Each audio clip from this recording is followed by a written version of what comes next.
ನಮ್ಮ ಮೆಟ್ರೋ ಇದು ಬರೀ ರೈಲಲ್ಲ, ಜೀವ ಉಳಿಸು ಸಂಜೀವಿನಿ. ನಮಸ್ಕಾರ ಬೆಂಗಳೂರು. ನಮ್ಮ ಸಿಟಿ ಅಂದ್ರೇನೆ ಟ್ರಾಫಿಕ್ ಅಲ್ವಾ? ಇಲ್ಲಿ ಆಫೀಸ್ ತಲುಪೋದೇ ದೊಡ್ಡ ಸಾಹಸ. ಅಂಥದ್ರಲ್ಲಿ ಯಾರೋ ಒಬ್ಬರ ಜೀವ ಉಳಿಸೋಕೆ ಸರಿಯಾದ ಸಮಯಕ್ಕೆ ಆಸ್ಪತ್ರೆ ತಲುಪೋದು ಅಂದರೆ ಅದು ದೇವರ ದಯೆ ಸರಿ. ಆದರೆ ಈ ಕಷ್ಟದ ಸಮಯದಲ್ಲಿ ದೇವರ ಹಾಗೆ ಕೈ ಹಿಡಿದುದು ನಮ್ಮ ಹೆಮ್ಮೆಯ ಮೆಟ್ರೋ. ಹೌದು, ಇತ್ತೀಚೆಗೆ ನಡೆದ ಒಂದು ಘಟನೆ ಕೇಳ್ತೀರಾ? ಒಬ್ಬ ರೋಗಿಯ ಪ್ರಾಣ ಉಳಿಸೋಕೆ ಹೃದಯ ಮತ್ತು ಶ್ವಾಸಕೋಶವನ್ನು ಒಂದು ಕಡೆಯಿಂದ ಇನ್ನೊಂದು ಕಡೆಗೆ ತುರ್ತಾಗಿ ಸಾಗಿಸಬೇಕಿತ್ತು. ರೋಡ್ನಲ್ಲಿ ಹೋದ್ರೆ ಟ್ರಾಫಿಕ್ನಲ್ಲಿ ಸಿಕ್ಕಾಕೊಳ್ಳೋ ಭಯ. ಆಗ ವೈದ್ಯರು ದಾರಿ ಹುಡುಕಿದ್ದು ಮೆಟ್ರೋ ಮೂಲಕ.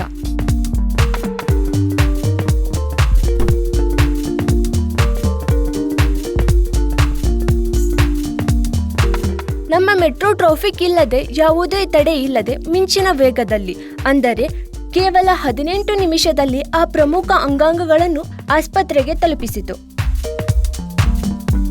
ಅಪೋಲೋ ಆಸ್ಪತ್ರೆಯ ಡಾಕ್ಟರ್ ಕೂಡಲೇ ಆಪರೇಷನ್ ಮಾಡಿದ್ರು. ಮೆಟ್ರೋ ಇಲ್ಲದೆ ಹೋಗಿದ್ರೆ ಆ ಅಂಗಾಂಗಗಳು ಸಮಯಕ್ಕೆ ಸರಿಯಾಗಿ ಸಿಗ್ತಿತ್ತೋ ಇಲ್ವೋ ಗೊತ್ತಿಲ್ಲ. ಆದರೆ ಈಗ ಆ ರೋಗಿಗಳು ಹೇಗಿದ್ದಾರೆ ಗೊತ್ತಾ? ಅವರೀಗ ಫುಲ್ ಹುಷಾರಾಗಿದ್ದಾರೆ. ಇತ್ತೀಚೆಗೆ ನಡೆದ ಒಂದು ಕಾರ್ಯಕ್ರಮದಲ್ಲಿ ಬಂದು ನನಗೆ ಮರುಜನ್ಮ ಸಿಗೋಕೆ ಕಾರಣ ನಮ್ಮ ಮೆಟ್ರೋ ಮತ್ತು ಡಾಕ್ಟರ್ಗಳು ಅಂತ ಕಣ್ಣೀರು ಹಾಕಿ ಧನ್ಯವಾದ ಹೇಳಿದ್ರು. मैं किसी दबाव में किसी लोग की वजह से ये नहीं बोल रहे, मैं अपना दिल से बोल रहा है.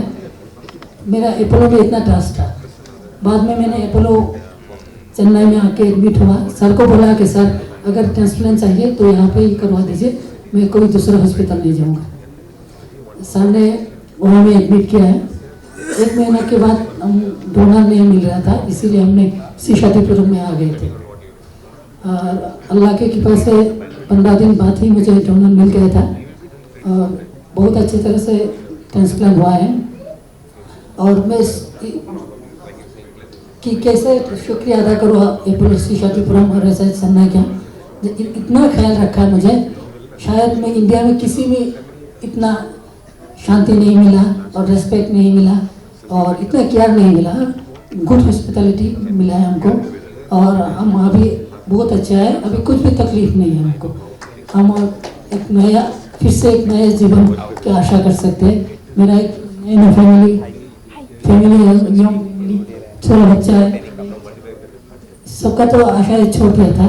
अब नई तरह से फिर से हम एक सपना देख रहे हैं. हम आशा करते हैं आप लोग मेरे लिए प्रे कीजिएगा.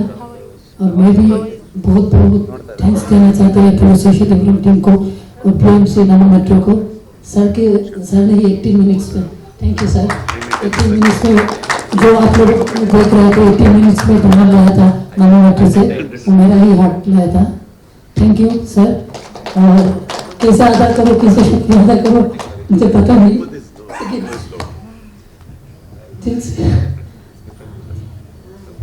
Thank you everyone. Thank you sir. And it's my second life, I can tell you. And I'm very thankful to Dr. Kumud Tittal and his team of doctors for having performed such a wonderful transplant. It's my second life. And Dr. Subir and Mehta, getting a little emotional because it's so wonderful to have a second life. And see, I'm leading a very normal life. I eat all kinds of food. I'm walking, breathing normal. It was so bad condition myself that my SpO levels were falling down to 80, and I had to be always on oxygen. And my God, those days were so horrible that even if I think, I shudder myself that I have gone through such a disastrous period in my lifetime.